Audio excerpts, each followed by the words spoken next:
Kombucha is a microbrewery here in DC. We specialize in probiotic health for minority communities, which is why the brand was created. We really wanted to bring some more help to underserved communities that weren't hearing about this really large movement. Kombucha is the #1 fastest growing health beverage in the world, yet a lot of people I saw who looked like me and friends of mine didn't even know what it was. So I wanted to take on normalizing this a little bit more in the Black community, and that's what culture is all about. The Science Daily reported that 1 in 3 adults have high blood pressure, known as hypertension, with the highest rates among African Americans. I'd say I first started getting more invested in my health right after grad school. I got my master's in architecture, and there were a lot of all-nighters, a lot of dinners out of vending machines, and I wasn't taking very good care of myself. I was a little bit older in grad school than in undergrad, of course, and you start to realize you don't bounce back the same way that you used to, and I think it's a lot easier to start taking care of your health then, or start realizing that you have to, because your body starts to feel it more. I'd say one of the things I struggled with health-wise has been access. Straight out of grad school, I worked at a nonprofit, and my pay was very, very low. So I didn't have a ton of money, and I wanted to get things that stretched a lot further, so I didn't always feel like I had the means to be as healthy as I wanted to be. I find myself eating a lot of really crappy foods like ramen noodles, or eating out a lot, or getting fast food because it was quicker, easier, and cheaper and would stretch further. I first started getting interested in my own personal health, or recognizing it, around the age of 13.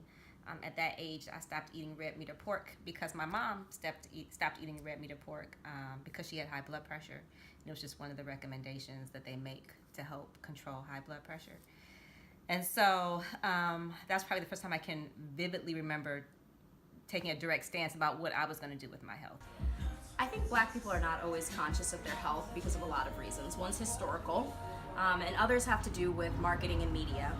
There's a lot of studies done that actually a lot of larger companies will target Black and underserved communities with their lesser products, either more sugar-sweetened products, products that are of lesser quality, less organic items, and they kind of dump them in the Black community.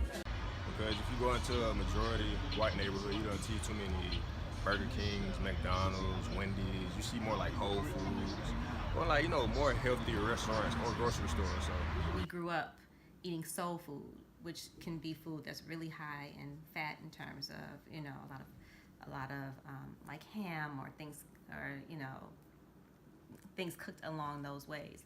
But we understand also that at that time it was done because we came up that way because the Southern diet was based off of diets that the enslaved Africans had to eat because those were the scraps that were given to them. And so then we transformed that into, this soulful cooking, which isn't always the best way to eat.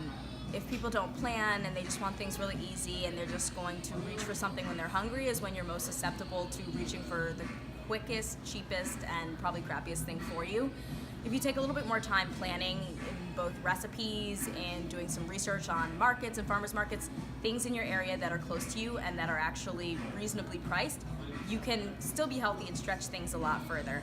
Some aspects of hypertension, for example, that one might attribute to diet, I also think you have to give the whole picture, give the whole story about why it is that Black people have the health outcomes that we have. And a lot of it is attributable to racial discrimination and the way that race and racial discrimination limit one's choices and limit one's options in order to live the kind of lives that we would want to live. I'd say people who are in communities that don't have a lot of access to fresh or healthy foods have a number of resources around them usually. They're not always the easiest to find, or you might not know that they exist, but there are a lot of community gardens. Sometimes churches have them, sometimes elementary schools, and that's free. You might be able to pay like a little bit of a membership, and you can help keep up the garden, and you can get your produce from there for free as well.